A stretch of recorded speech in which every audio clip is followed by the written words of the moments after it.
The stale air in the executive office felt heavy like a forgotten dream. Elvis Presley shifted in his plush chair, the velvet upholstery doing little to soothe the restless energy thrumming beneath his skin. Outside, the Los Angeles sun beat down, but inside a cold, hard truth was about to be laid bare. Across the polished mahogany desk sat Mr. Harrison, a man whose tailored suit seemed to scream authority, and whose eyes, even behind thick glasses, held a weary cynicism. Next to him, Colonel Tom Parker, Elvis's longtime manager, fidgeted with his cigar, a nervous twitch in his usual composed demeanor. "Elvis," Mr. Harrison began, his voice flat, devoid of the excitement usually associated with the name. "We've been looking at the numbers. The records, they're not selling like they used to. The movies, well, let's just say they're not setting the box office on fire anymore." Elvis felt a familiar dull ache in his chest. He knew it. He felt it. Every day. The last few years had been a blur of forgettable movie sets, singing songs he didn't believe in, churning out soundtracks that felt more like obligations than art. The raw, electrifying energy of his early days felt like a lifetime ago. He was the king, yes, but he felt more like a forgotten relic. Mr. Harrison leaned forward, his voice dropping slightly as if sharing a secret, but it felt more like a death knell. "The truth, Elvis, and it's a difficult one to hear, is that your time, it's over. The kids today, they want something new. The Beatles, the Stones, they're leading the charge." Elvis's jaw tightened. He wanted to shout, to argue, to say it wasn't true, but the words caught in his throat. Part of him, the deepest, most honest part, whispered back, "He's right." The words echoed in Elvis's mind, cold and sharp, a dignified end. Was that what his life had become? A long, slow fade into obscurity. He pictured himself in a cheesy, Santa hat, warbling, jingle bell rock for a polite, bored audience. The image made him sick. Colonel Parker finally spoke, his voice unusually strained. "Now, Mr. Harrison, let's not be hasty. Elvis is a legend. This special, it could be a great showcase, a new chapter." He shot Elvis a warning glance, a silent plea to play along, but Elvis couldn't. He stared at Mr. Harrison, then at the Colonel. They were talking about him like he was already gone. Like his voice, his passion, his very essence had somehow vanished. And the worst part, for a terrifying moment, Elvis almost believed them. He had lost his spark. He knew it. He'd allowed himself to be put in a box, tied up with a bow, and sold off in little pieces. "Christmas special," Elvis finally said, his voice flat, masking the rage and despair bubbling beneath. "You want me to sing Silent Night and pretend like I'm happy about it?" Mr. Harrison chuckled a dry, humorless sound. "It's about staying relevant, Elvis, maintaining your image, a special like this. It reminds people you're still around, even if..." He trailed off, the unspoken words hanging heavy in the air. "Even if you're not the king anymore." The meeting ended soon after a polite but firm dismissal. As Elvis walked out of the office, the bright LA sun felt blinding, not warm. Climbed into his car, the plush seats feeling like a cage. He glanced at his reflection in the rearview mirror. His face, usually vibrant and full of life, looked tired, almost defeated. He was the king, but his kingdom felt like it was crumbling. The world thought he was done, and he was starting to think they might be right. He leaned his head back against the seat, closing his eyes. The idea of a Christmas special, a final polite bow, filled him with a deep consuming dread. He wanted to scream, to break something, to find that fire that had once burned so brightly within him, but for now all he felt was a chilling emptiness. Was this truly the end? The days that followed the meeting with Mr. Harrison were a blur of restless nights and empty days for Elvis. The idea of the Christmas special, a gentle farewell, as Harrison had so delicately put it, felt like a shroud slowly descending over him. Every morning he woke up with a knot of dread in his stomach, knowing that this was the path laid out for him. He'd spend hours strumming his guitar, trying to find a melody, a lyric, anything that felt real. But his fingers felt clumsy, and the songs that came out sounded hollow, like echoes of what he once was. He'd pace the rooms of his mansion at Gilded Cage, surrounded by luxury, but feeling utterly trapped. Colonel Parker, ever the showman, tried to put a positive spin on everything. Think of the exposure. Elvis, millions watching. Imagine the merchandise, Christmas albums flying off the shelves. He'd present mock-up stage designs featuring giant snowflakes and twinkling light. He'd suggest costume ideas. A Santa suit, an elf outfit, something whimsical and utterly un-Elvis. Colonel Elvis sighed one afternoon watching Parker excitedly sketch a concept for a sleigh prop. "Do you really think people want to see me in a reindeer costume? Do you want to see me in a reindeer costume?" Parker paused, his eyes narrowing slightly. "It's about giving the people what they want, Elvis. A nice, wholesome family show. We need to appeal to the broadest audience. Clean, safe, memorable. Clean, safe, memorable." Those words felt like a death sentence to Elvis. He thought back to the early days when clean and safe were the furthest things from anyone's mind. He remembered the wild, untamed energy of his performances, the way the crowd roared, the way his hips moved, shaking up the very foundations of polite society. He remembered the thrill of creating something new, something that made people feel alive, even a little bit scandalous. That was real. This was a performance of a performance. Talked to Charlie Hodge, his longtime friend and band member, who was always around. "Charlie, man, I feel like a trained seal," Elvis confessed one evening, slumping onto the couch in his living room, a half-eaten plate of peanut butter and banana sandwiches forgotten beside him. "They want me to jump through hoops, sing pretty songs and smile. And for what? So they can say I ended my career gracefully." Charlie, usually quiet and observant, nodded solemnly. "It ain't you, Elvis, not the real you. You gotta find that fire again." But how? The network had already started planning. Storyboards for the Christmas special were being drawn up. Song lists were being compiled. A medley of hymns. A few traditional carols. Maybe one or two of his old romantic ballads, stripped of any edge. Elvis felt like he was watching his own funeral arrangements being made powerless to stop them. He saw himself on that imagined stage, a caricature of the king, singing carols with a forced smile. The thought made him physically ill. Craved the roar of a live audience, the feel of a guitar really singing in his hands, the sweat and passion of a raw performance.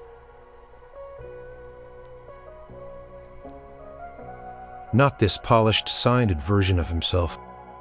One morning, he stood in front of his massive record collection, running his fingers over the spines of albums from blues, legends, gospel singers, rock and roll pioneers. These were the sounds that had inspired him, the sounds that had shaped him.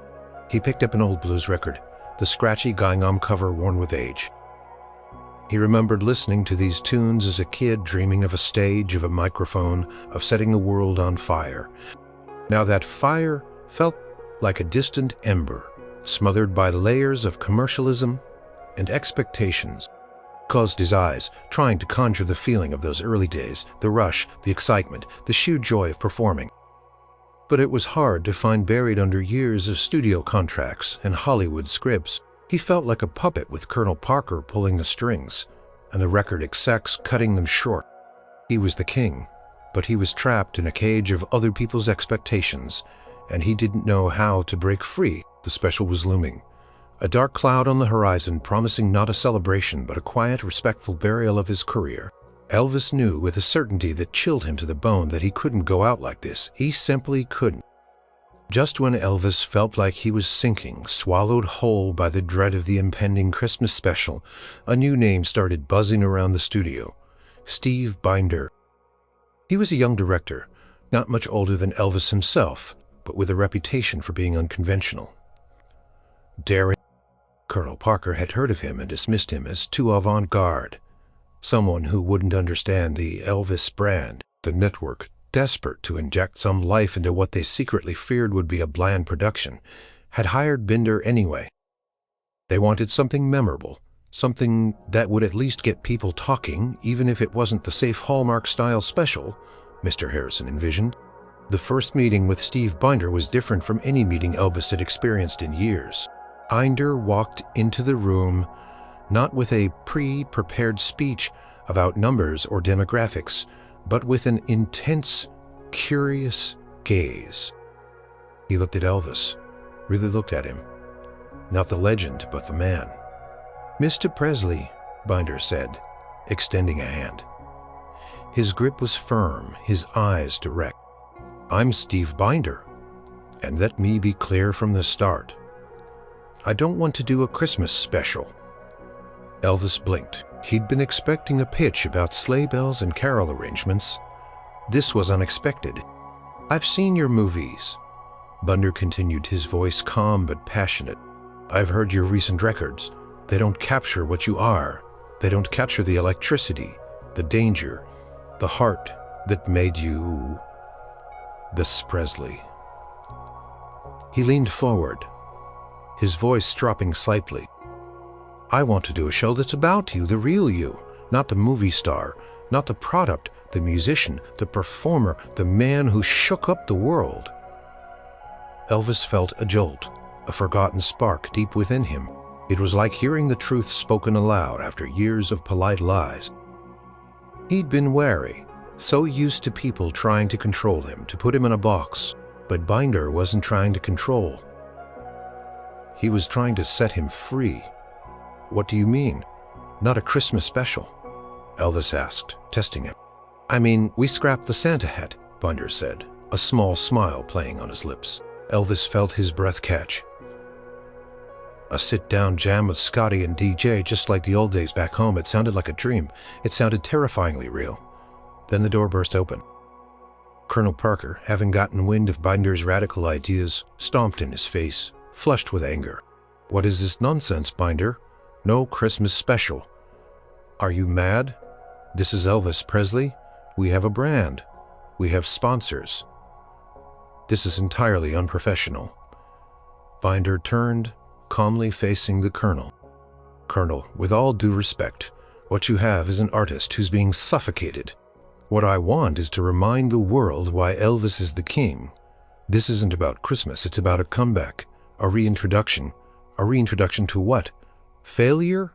Parker boomed, his voice echoing in the room. "This is too risky, too radical. He's a family man now, not some hip-swiveling Ralmie." Elvis watched the exchange, a strange mixture of fear and exhilaration swirling inside him. Parker's words were the same ones he'd been hearing for years, the ones that had led him down this road of safe, forgettable projects. But Binder's words, they resonated with something deep inside him. A longing, he thought, had died. Binder turned back to Elvis, ignoring the fuming Colonel. "Elvis, the decision is yours. We can do the Christmas special, safe and forgettable, or we can do something real, something that reminds everyone why they fell in love with you in the first place." The choice was clear. The risk was enormous. But the alternative was a slow, agonizing, professional death. Elvis looked at Binder, then at the sputtering Colonel, and finally at his own reflection in the window. He saw not the tired man from Mr. Harrison's office, but a flicker of the rebel he once was. "I'm in, Steve," Elvis said, his voice quiet but firm. "Let's do it your way, no more Santa suits." A wide grin spread across Binder's face. Colonel Parker let out a frustrated grunt, but Elvis didn't care. For the first time in years, he felt a genuine spark of excitement, a glimmer of hope. He wasn't going out with a whimper. He was going to try and roar. The early rehearsals for the TV special were a strange mix of excitement and awkwardness. Elvis hadn't performed live with a full band in years, not in the raw, spontaneous way Steve Binder envisioned. Most of his recent musical work had been in stereo recording studios, cutting movie soundtracks with session musicians, often with minimal input from him. Binder kept pushing him gently, but firmly. "Forget the cameras for a moment, Elvis. Forget the scripts. Remember what it felt like to just play, to just sing, because you had to." Elvis picked up his acoustic guitar, strumming a few chords. It felt foreign, almost heavy in his hands. He was rusty. His voice, though still powerful, felt constrained. He'd grown accustomed to the polished sound of studio recordings, the layers of instrumentation covering any imperfections. Binder wanted imperfections. He wanted truth. "Okay, Elvis," Binder said one morning in the rehearsal studio, which felt more like a garage band space than a professional sound stage. "Let's just jam. What's the first song that comes to mind? Something that makes you feel alive." Elvis thought for a moment. Not a Christmas Carol? He closed his eyes. The melody of an old blues tune, something he'd heard on the radio as a kid, started to form in his mind. He started to hum, then to sing a low, guttural sound that seemed to come from somewhere deep inside him. It wasn't perfect, but it was him then. The true magic began. Scotty Moore and DJ Fontana, his legendary guitarist and drummer from the Sun Records days, arrived. Their reunion was emotional. These were the men who had been with him from the very beginning, who understood his music, his rhythm. Instinctively, Charlie Hodge was there too. His quiet presence a comfort. "Scotty," Elvis practically leaped from his seat, embracing his old friend. "DJ, man, it's been too long." The initial moments were filled with laughter, shared memories and stories from the raid-do-dum. "All right, guys, let's make some noise." Scotty picked up his guitar, a familiar smile on his face. DJ settled behind his drum kit, sticks poised. Elvis, with his own acoustic guitar, counted off. 1, 2, 3, form. The first notes were hesitant, but then, like an old engine sputtering back to life, the rhythm clicked. Scotty's unique guitar riffs, DJ's steady, powerful beat, and Elvis's raw, untamed voice merged into something glorious. They started with "That's All Right," the song that had launched his career, and the energy in the room shifted. Elvis felt it immediately. The hair on his arms stood up. This wasn't a studio. This was music. Real music. Closed his eyes, swaying, feeling the groove, letting the melody carry him. He was no longer thinking about Mr. Harrison or the Colonel or the box he'd been put in. He was just Elvis, a musician playing with his friends. Binder watched a triumphant smile on his face. He filmed everything. Casual banter, the forgotten lyrics, the moments where Elvis would lean back laughing before launching back into a song with renewed passion. He was capturing the essence, the spirit that had been buried for so long. After hours of playing, sweat dripping down his face, Elvis felt exhausted but exhilarated. His voice was hoarse, his fingers ached, but his heart felt lighter than it had in years. "That's it, Elvis," Binder called out, reviewing some of the footage. "That's the guy. That's the feeling. We bottle that." Colonel Parker visited the rehearsals occasionally, his face a thundercloud. He saw the stripped-down set, the informal atmosphere, the casual clothes, and fumed. "Where's the glitz, Elvis? Where's the showmanship? This looks like a garage band practice." But Elvis just smiled. "Yeah, Colonel. It's starting to feel like one, and you know what, it feels good." The fire wasn't just a spark anymore. It was growing, flickering into a steady flame. Elvis was finding his voice again. Not just his singing voice, but his own artistic voice. He was falling back in love. With music, with performing, with the raw, untamed energy that had made him the king in the first place. The first notes of his revival had been struck, and they sounded like freedom. As the days turned into weeks, the rehearsal studio became a sanctuary for Elvis. The initial awkwardness had melted away, replaced by a vibrant energy and a palpable sense of purpose. The chemistry between Elvis, Scotty, DJ, and Charlie was undeniable. It was like they had never stopped playing together, their musical conversations flowing effortlessly. They played for hours, sometimes just picking out old blues tunes, sometimes revisiting his early rockabilly hits, giving them a raw, stripped-down feel that made them sound fresh and powerful. Elvis found himself telling stories between songs, laughing, joking with his bandmates, sharing candid thoughts with Steve Binder's cameras. These unscripted moments were gold. Binder understood that the real Elvis was captivating more so than any fictional character he played in movies. "Don't hold back, Elvis," Binder would often say. "Talk to the camera, talk to the guys, show them who you are."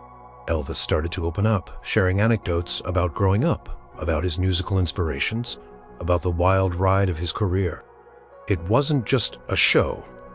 It was becoming a documentary of his soul, a reintroduction of the man behind the myth. One afternoon, during a costume fitting, the legendary black leather suit was brought out. It was a sleek, form-fitting outfit, designed to be modern, dangerous, and a direct contrast to the pastel suits and Hawaiian shirts he'd been wearing in his films.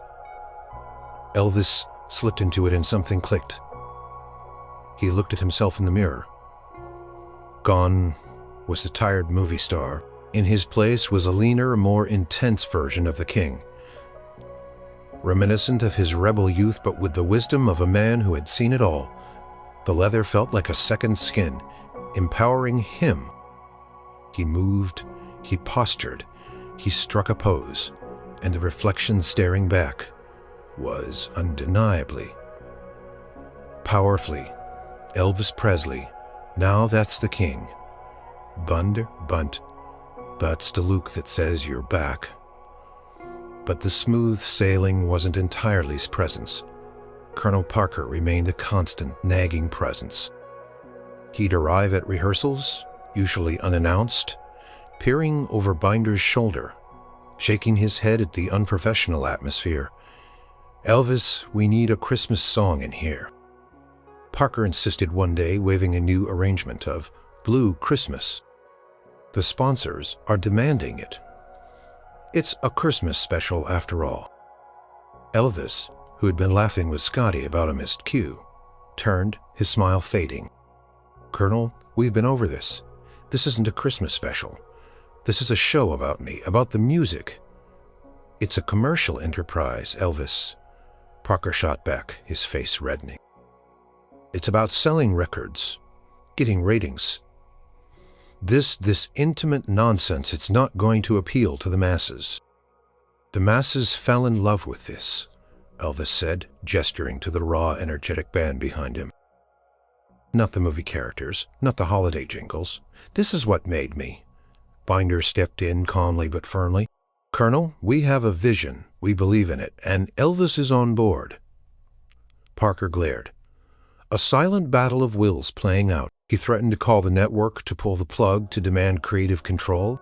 But Elvis, bolstered by Binder's support and his own rekindled passion, stood his ground. He wasn't the same compliant star he'd been for years. The music, the camaraderie, the feeling of artistic purpose, it had all ignited a fire within him that he wouldn't let anyone extinguish. He was tired of being told what to do, what to sing, what to wear. He was Elvis Presley, and it was time the world remembered. He was ready to fight for his music, for his art, for his legacy. The black leather suit felt like armor, and the music coursing through him was his weapon. The special was no longer just a project. It was a mission. The closer the special got to its taping date, the higher the tensions rose. Colonel Parker was like a storm cloud constantly threatening to unleash a deluge of corporate interference. He saw the evolving special as a direct threat to his carefully constructed brand. For Elvis, the safe, family, friendly, marketable star.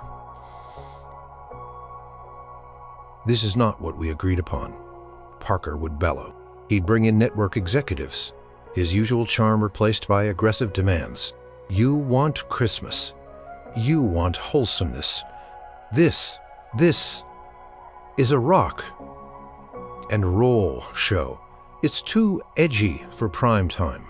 One afternoon, Mr. Harrison, the record exec, who had declared Elvis's career over, showed up at a rehearsal.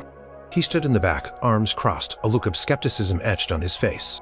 Elvis, drenched in sweat, was halfway through a powerful rendition of Trouble, the raw, guttural energy pouring out of him. He was in his element, fully embodying the rebellious spirit that had made him famous. Harrison watched, his brow furrowed.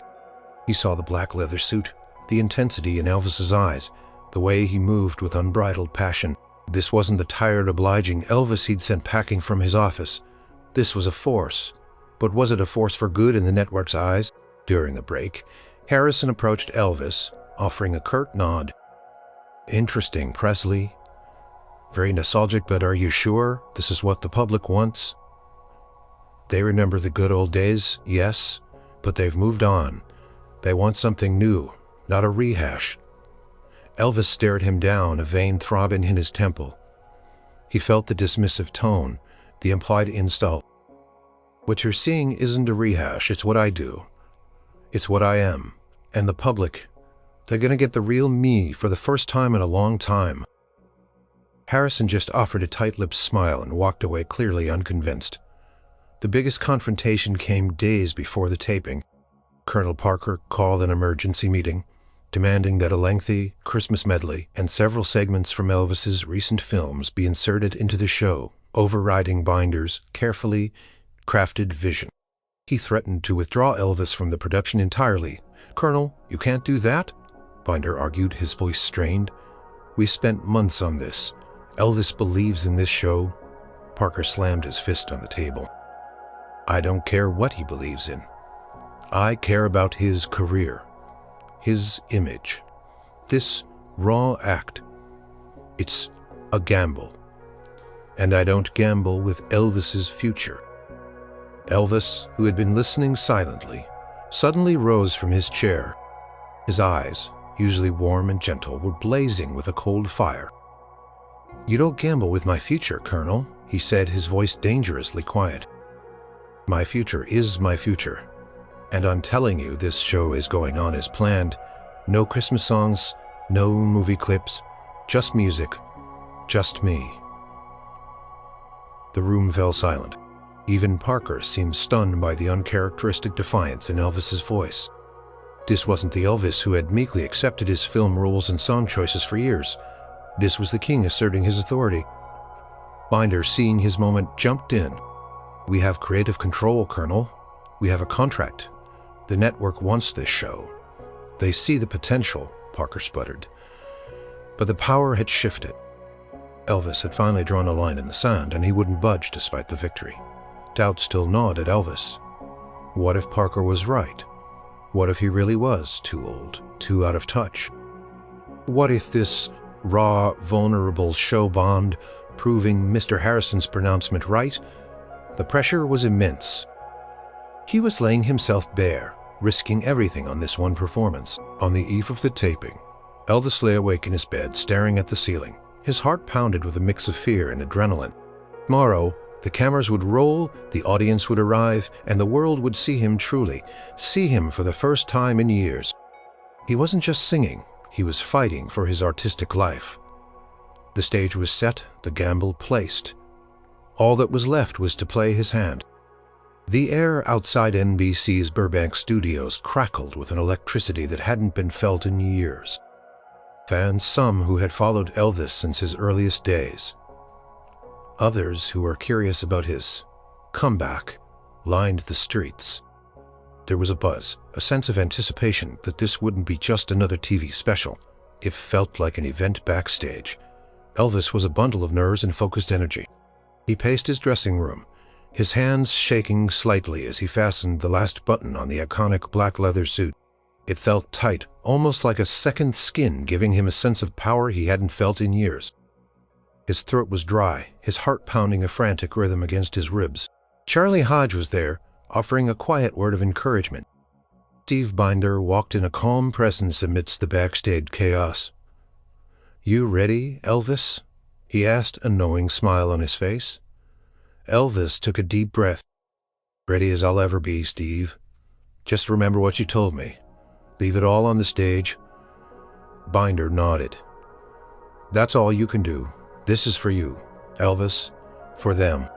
He gestured towards the audience, visible through a crack in the curtains. "They're waiting." The stage was simple, bathed in warm, intimate lighting. A small platform for the sit-down segment. Microphones waiting. No elaborate sets. No giant snowflakes. Just raw, pure performance space. A stage manager gave the 5-minute call. Elvis walked towards the curtain, the roar of the crowd growing louder, a tangible wave of excitement washing over him. This was it, the moment of truth. "And now, ladies and gentlemen," an announcer's voice boomed over the speakers, "the king of rock and roll, Elvis Presley." The curtain swept open. The roar was deafening. It wasn't polite applause.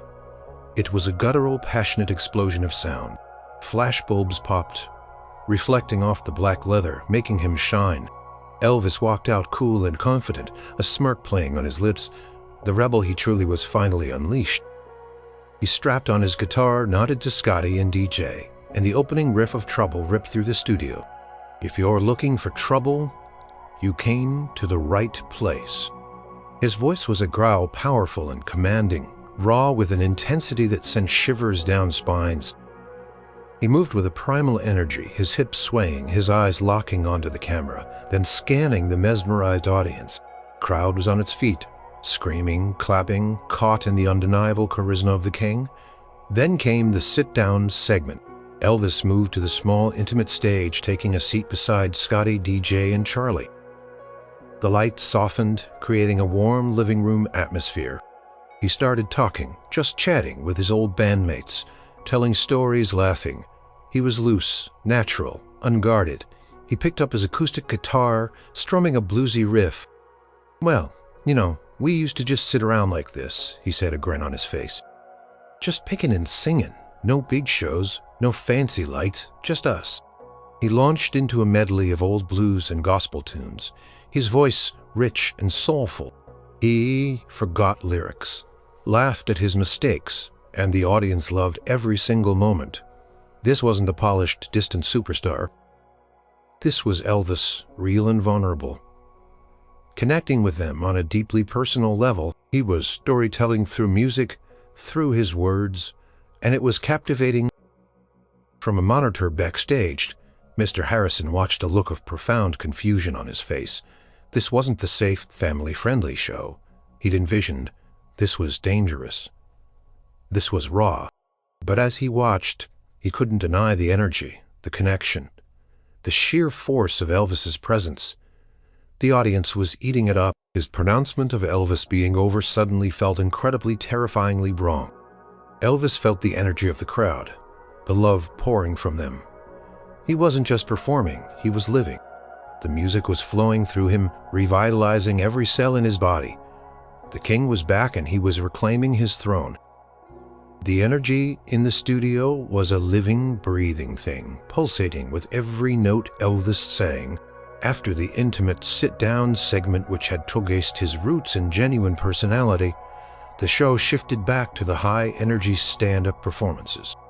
Elvis, still in his black leather, was a whirlwind of movement, his famous swagger and dance moves captivating the audience all over again. He launched into Guitar Man, his voice powerful, his guitar a natural extension of his body. Camera work was dynamic, swirling around him, capturing every bead of sweat, every intense expression, every flick of his wrist. It was clear this wasn't just a performance, it was a testament to his enduring talent. Elvis was sweating, his hair slightly disheveled, but he didn't care. He was pouring every ounce of his soul into each song.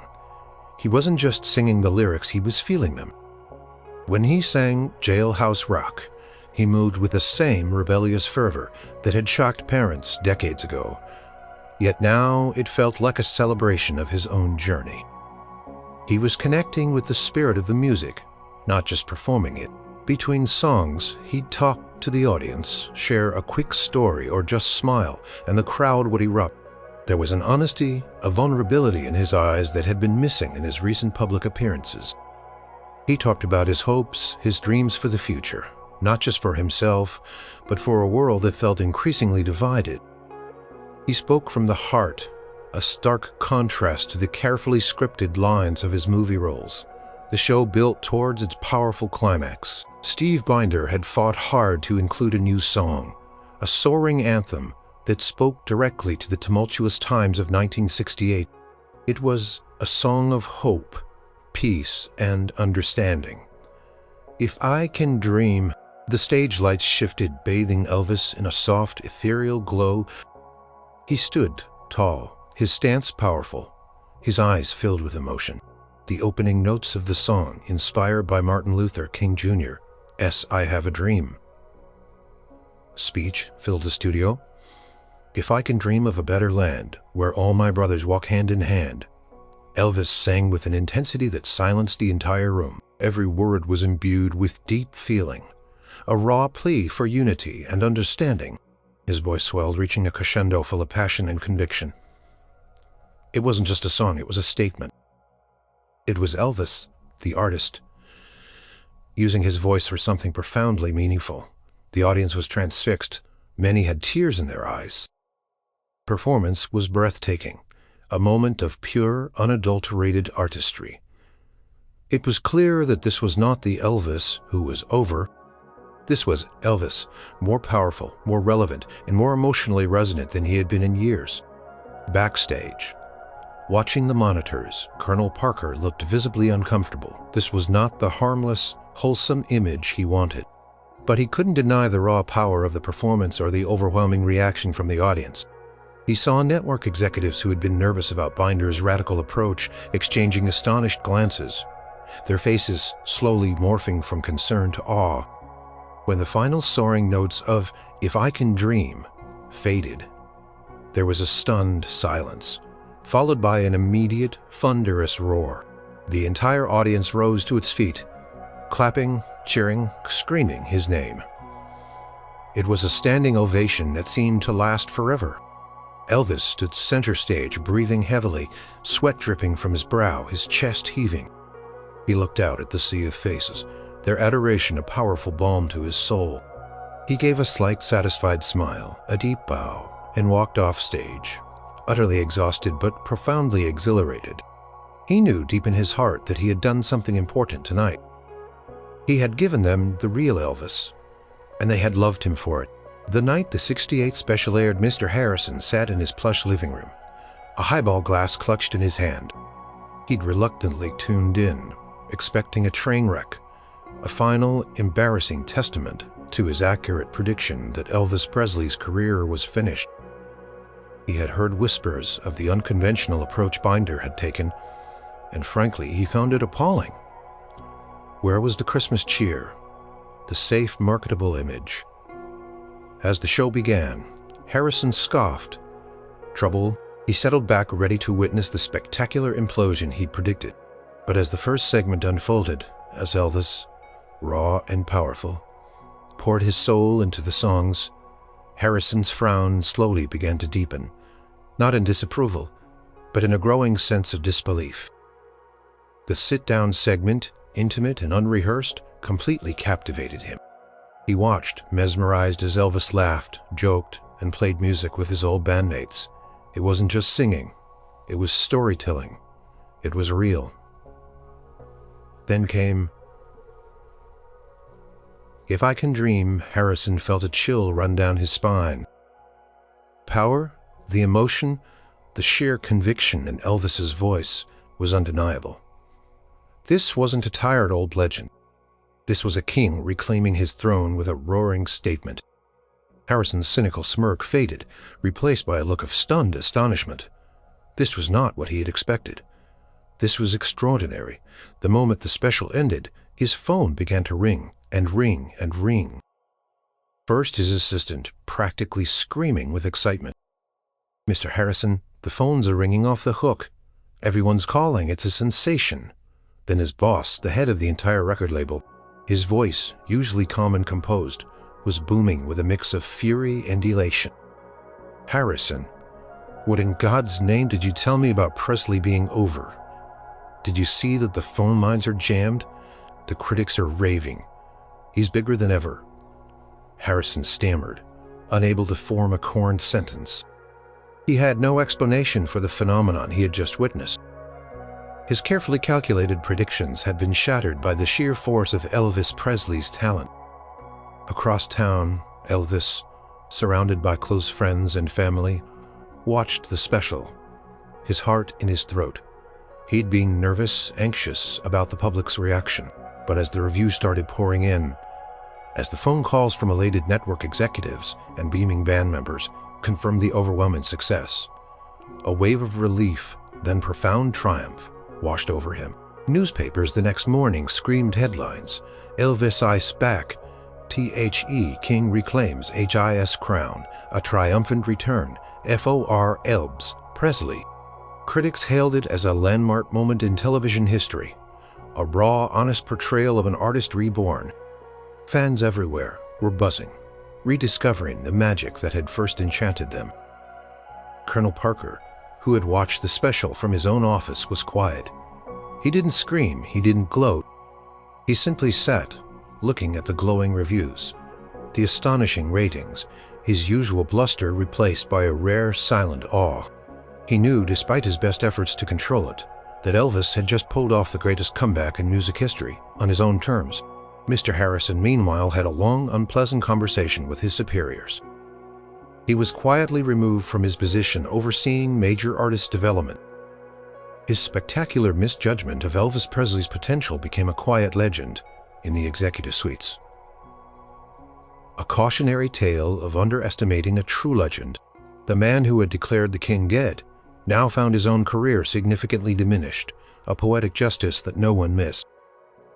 Elvis, seeing the headlines, feeling the surge of love from his fans, felt an overwhelming sense of validation. He had fought, he had risked, and he had won.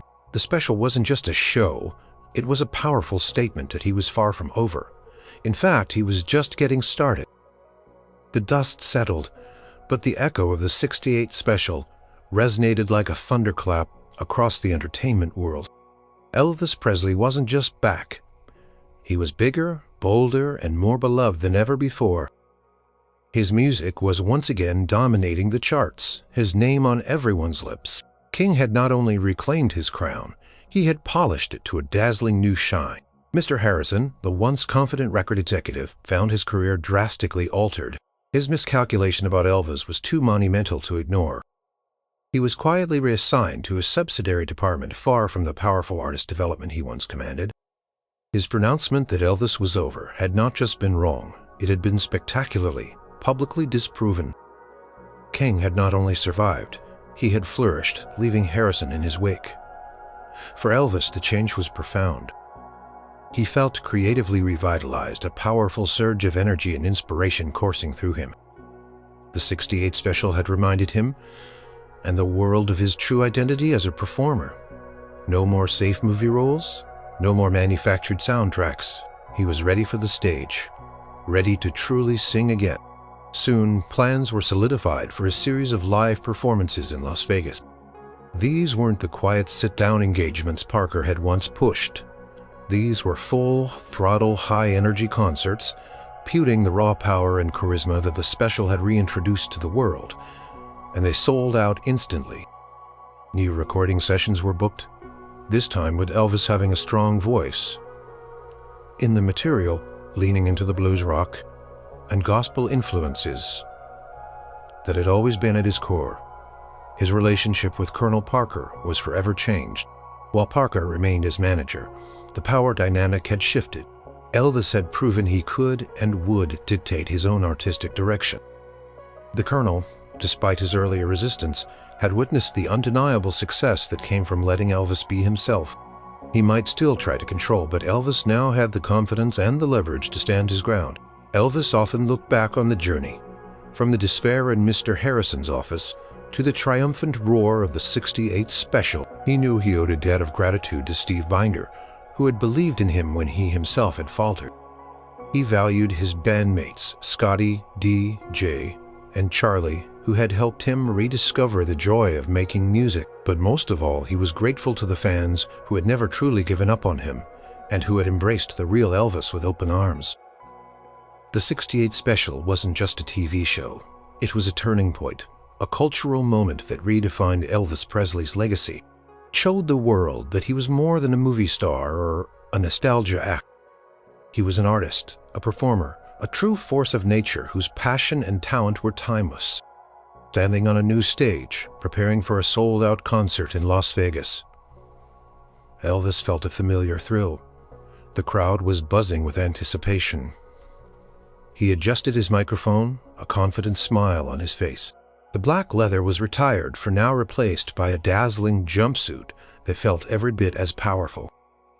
He was no longer trying to prove anything to Mr. Harrison or anyone else. He was just Elvis. The lights dimmed, the crowd roared, and Elvis Presley, the king who had been counted out, walked confidently to center stage. He was not just a legend. He was a survivor. He had faced his doubts, conquered his fears, and through the power of his music, found his way back home. King reigned anew, vibrant and alive, ready to rock the world for years to come.